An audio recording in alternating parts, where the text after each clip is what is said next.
We wrote this song for anyone who feels like a fucking loser. What's up, tomorrow's June? Yeah, yeah.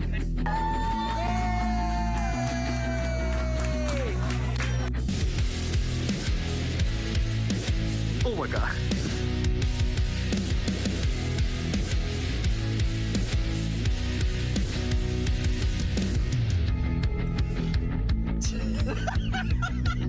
I've been working out, by the way. What you know? It's gonna be a long night. Our manager had fired us 30 minutes before load-in, then basically stole $12,000 from us. We almost sold out. That's fucking insane.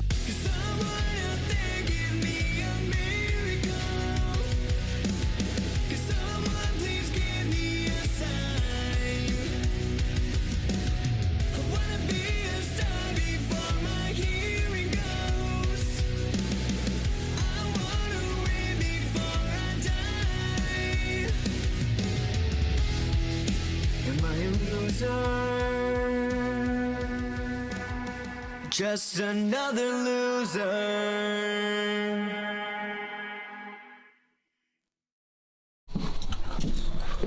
So, I'm trying to decide what I want to wear.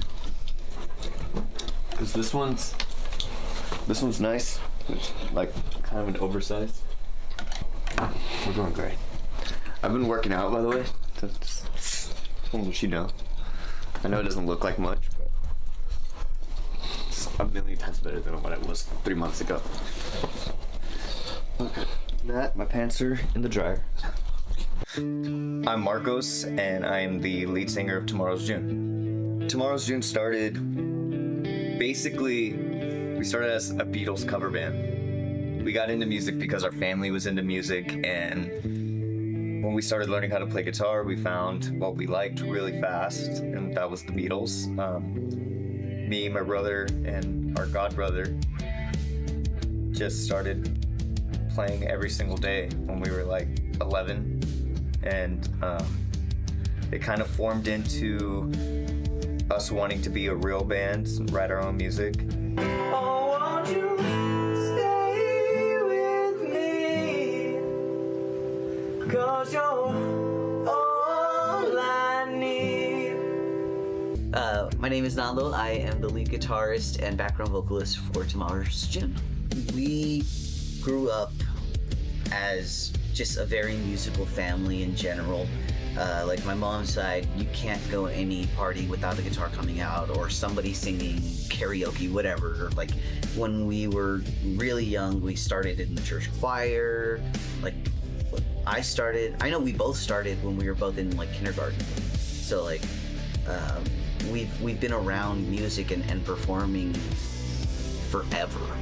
And then it was around high school when we first really like started like, oh, we should be a band, blah blah blah. I will say that like around like the 15-year mark, like we've been doing this. We took it like really serious a couple years after high school, was when like we got our first manager, and you know, we had some kind of momentum. We'd like done stuff like open up for Robin Thicke, Faith Evans, and so we were like, okay, cool. We're starting to talk to some labels, and you know, it ended up not working out, but we started pretty young. My name is Juanddiego Britto.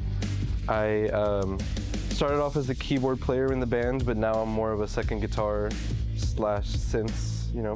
In terms of my role in the band, I feel like I gotta hold these two brothers like at bay, but also kind of keep them together, you know what I'm saying? So I feel like I'm a little bridge there. Do you think you'll get married, or do you think women are just a distraction from the music? Why are you thinking about that? Because, like, it's a good question. Like, right now it's a distraction. It's just a distraction. Right? Like, I'm nowhere close to getting married. But would I like to find love someday? Yeah. The love for the music isn't enough? No.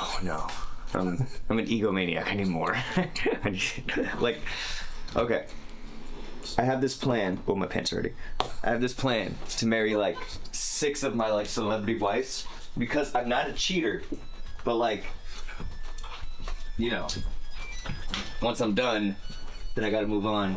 Definitely my brother's our leader, without a doubt. It's not difficult to see. Like, look at our social media. He's the one who's being the face of the band, basically. I think when it comes more to like the actual music stuff, like the actual product of music that we do, that's when it gets way more collaborative. And I try to do some social media stuff, but I'm not good at it. I'm just not.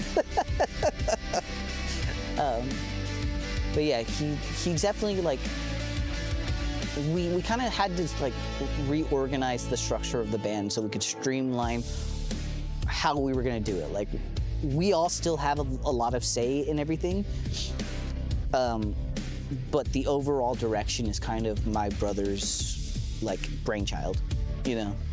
So that's kind of how that is, and it works really well. None of us are like, no, I want more power. We're all in agreement. You know what I do? I kind of play the long game, right? So like, if I go to a bar or something, and I'm like, oh, I see a girl, like, I'll just sit there and kind of like wait for a good opportunity. Because I'm not one of those like chads that can just like go up to women. I'm like extremely terrified of women. Even with the neck tattoos? Yeah, you know what though? I don't have enough tattoos yet to be that confident. Like, What do you mean? I'm like 30 behind. You're 30 behind. You have a full sleeve, back, leg, and neck tattoos. And you're like, nah, I don't got enough. But once I get this hand Spoken done, like a true addict. once I get this arm done and the hands, and then like more chest and more everything, then like once you like are not sure if I just got out of rehab or prison, then You're never gonna look like that. no, I mean, Because you still look like a 15-year-old boy. yeah. But like, So you're just confident that you're never going to work a real job. all right, it is about 9 p.m.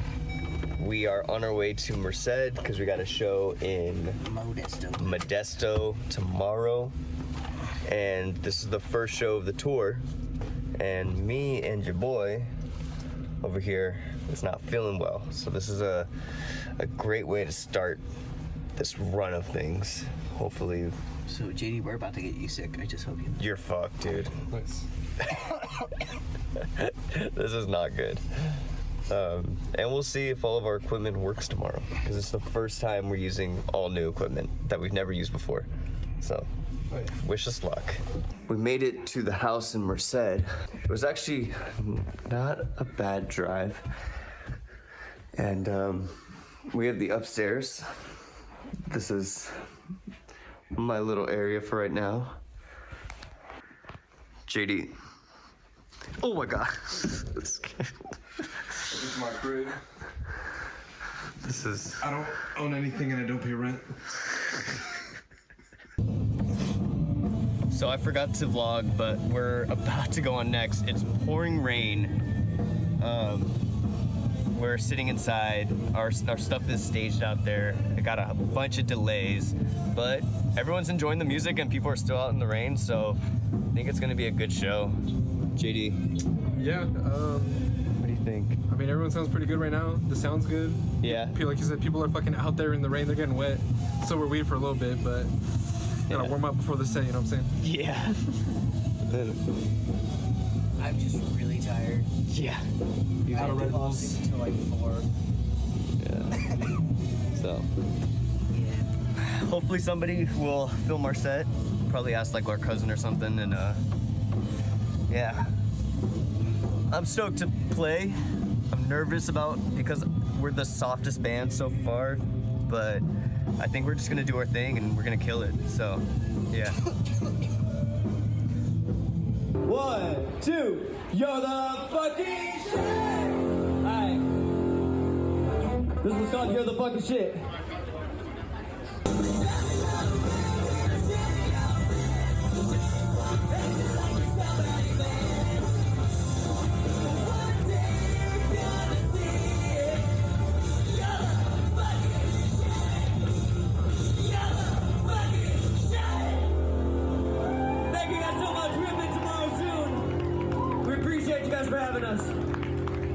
anybody who's in a band and doesn't have a little bit of an ego is lying. I love that rush of performing and people cheering and singing our songs back to us. I love just being able to just go out there and just let go and just play, move my hair like crazy, you know. And I think the biggest thing for me is I get to do it with my brother. I've performed on my own before, and it's cool, but I don't get nearly the same rush as when I'm doing it with the band and with my brother. Like it's so much more meaningful to have someone that you love so much sharing the life experience with you, you know? And I think that's one of the things that always makes me want to come back. The tour we're on now, you know, meeting new bands, like we're in this different space right now where we're meeting new people, and it is freaking awesome. The community that we're building right now is unlike anything we did in the past 10 years. I'm upset that it took this long to find something. We're coming back from each show like, oh my God, we should have done this a long time ago. We wish we would have known about this and how to move like this a long time ago, you know? Being on this tour with kind of a different genre, a different feel than what we've ever done before, has offered us the opportunity to go to venues and have access to fans that we never would have had access to. These have been some of the most fun shows with like these like punk and metal bands from all over the Bay, like Inland and North Bay. People that we never would have been part of their community had we not had this opportunity. Because we were stuck in this place where we were playing the Bay Area, you know, come to San Francisco, come to Richmond, come to this, and it was like, once somebody saw our set, you know, especially family and friends, it was hard to gain new fans out here when they had already seen me. I heard one of the other bands that we were playing with, I was telling him about like the scene in the Bay Area, and he goes, I've never played in a city, meaning like San Francisco, I've never played in a city that was so populated but had the least amount of turnout in my life. I was like, that's like, I'm struggling with that. We go to San Francisco, we go to, you know, Richmond, whatever, and you can't bring people out. And he goes, you know why? There's too much to do out there. I go, that's the perfect way to describe that. You know, we're hitting these towns now where there's, you know, they're pretty small and like there's not too much to do. So when they see a show rolling through, they're excited and they're like, we don't care who it is, we're coming. And that kind of energy has just been like magic for us. Legit, no lie. This is all I want to do in life. I don't want to do anything else.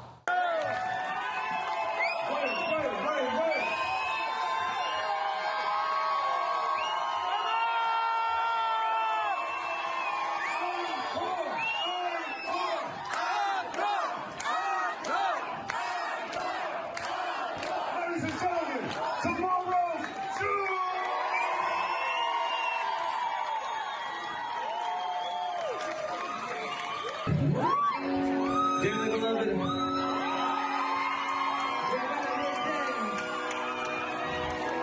we sold out your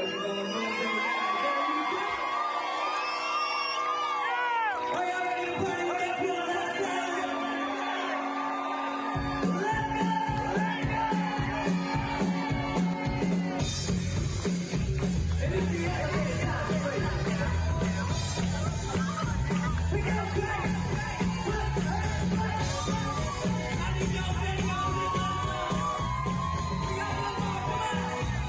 There's a big legendary venue in our hometown called Yoshi's, but it's got this 310 people and we sold it out, and that was pretty cool. That was definitely a highlight for us. But you know, just getting that many people in there is crazy hard. The Yoshi show was an unreal experience. Just from having the opportunity to play at such a famous, renowned venue, to showing up that day, seeing our name up on the marquee. The fact that we had actually sold that many tickets was really nerve-wracking as well for all of us. I mean, we've never done a show at a venue with that prestige, with that much on the line. I'll never forget that show. I love watching those replays. After that, though, I mean, just the amount of like news appearances we've been able to do. We had this opportunity. This made no sense for us to be on, but we were on the Snoop Dogg Festival out here in the Bay. We were the opening act for the daytime festival. But it was Snoop, Ice Cube, and Too Short. And that was a really fun show. That was the most rock star I ever felt in my life. So I will say I'm very, very happy with where we're at. Not that I want to remain here. Not that I'm not saying that like I'm happy with it and like cool, we're done. No, I'm very happy where we're at because the growth is coming to fruition. Like the actual work is coming to fruition for the first time in a long time. Like the state of the music, I think it's the best that we've ever done. And I think every song that we keep putting out is just gonna keep getting better and better and better. I'm really happy where we're at. But obviously we're still hungry. And we're gonna keep going. You keep me going on a Saturday night. I know it's wrong, but it kinda feels right. I start to sweat when your hand gets close to mine. I wanna see the real you, everything you love to do, and I got something to prove. Baby, we can take it slow, I ain't got nowhere to go, from my head to my toes. Baby, come on over, you can lay down on my couch, sleeping through the daytime in someone else's house. Oh, I'm tired. Our manager had fired us 30 minutes before load-in, then basically stole $12,000 from us because we were supposed to be the headliners and get like half of the two shows' pots, and they were both pretty much sold out. So that was about $12,000 that they ganked from us, which would have put us so much farther ahead than we are right now. Once we got there and they broke the news to us, I mean, we didn't even know what to say. It was kind of the loudest silence while we were just standing there. Our manager walked away after dropping the news, and we just had to sit there and kind of accept our fate with what had happened until we kind of regrouped. We went back stage and we talked about how we were feeling, and it was kind of just like no, like fuck that. Like what is going on? We did not deserve to be talked to like that. We did not deserve that experience. That was some of the hardest. The conversations after that were rough, and a lot of it to the point where like if there was an opportunity to still work with somebody who was affiliated with him, and for me, I was like, if we work with him, I'm quitting the band. I'm not gonna do this. So that like, it got to that point, you know, like it was rough. Just those people that we were working with, and just how much it put a divide between us as friends and brothers, you know, like as a unit. So that really sucked. We've had our fair share of ups and downs over the years, from changing bandmates to spending way too much money on recordings that never panned out, bad contracts, shows and contracts that just never see the light of day. It can get really difficult sometimes when you just get hit back to back to back by like failure after failure. But we understand that that's the road to success, just failure, failure, failure, until one day you hit. So we've always powered through these struggles, but it's been a difficult road. I have a mental breakdown at least once a month. Like, no lie. Like I'll give you this one story. I was on Instagram, and it was like one night, it was like 2 o'clock in the morning, and I was just scrolling, and I was like already like on the verge of like getting burnt out with social media, with writing and stuff, and you know, I always have these moments of like, oh, it's not in the cards for us, you know, it's not in the cards, like nothing's happening, no one's fucking with our music, I'm looking at our numbers. It's not spiking the way I want to. I thought the song was gonna do good, and it's not. Obviously, we're doing something wrong, right? And it was just ad after ad after ad for bands. And I flipped the fuck out in my bed. I damn near started crying, and I was like, oh, we're never gonna make it. We're done, right? I should just call it quits now because there's too many people trying this. And there's no way that we're gonna cut through. That was just my thought, you know, that night. I ended up calming down and I was like, okay, just relax, reset, you know, just keep doing your thing. But there's definitely moments where you're like, you question if you're doing the right thing. Okay, so it is Sunday. We left the studio last night. We got the kind of demos back, the unmixed versions. They sound freaking phenomenal. But our car did get broken into last night. No, not our. This is my car. His car. This is my car. But our vehicle of transportation got broken into. Transportation. And that kind of sucks. But they didn't take anything. They did. They took the jack for like the car. Yeah. Oh, that They sucks. didn't take that. That's all they took. Okay. When my passport and everything was in here, they didn't fucking touch it. They just moved it They around. moved everything around. They threw receipts and napkins everywhere. Every 2 seconds it's, hey, this needs money. Someone needs this. If we're gonna do this, it's gonna cost this, you know? And it seems like you never financially recover, you know? Every time you financially recover, it goes out again. There's definitely sacrifice on all aspects of this. And it's like, if you don't put your full attention into this business, then it won't succeed.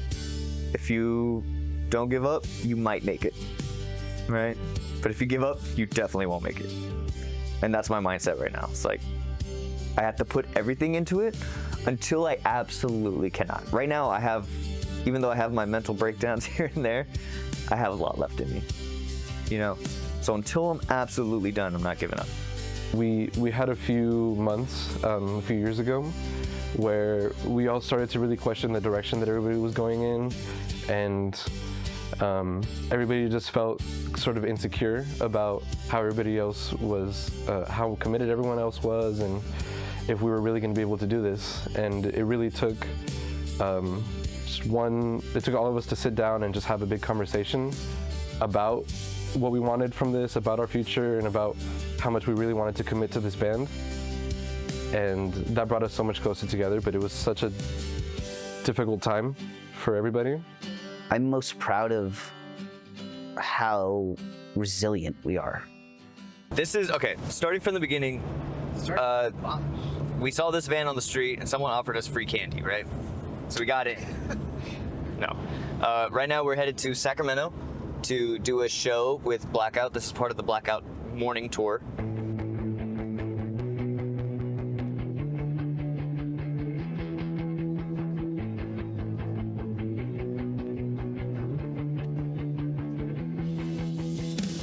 I'm trying to make the show go as efficient as possible and as smoothly as possible. So we're setting up our gear and having everyone go through us, which in theory should work. There's no guarantee. But that's my main concern is like when you have 3 bands, if you can make it easier, make it easier.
Look, it wasn't the best because our backing tracks went out. But the bands liked it, the people liked it, and we sold a shit ton of merch. We almost sold out of merch, dude.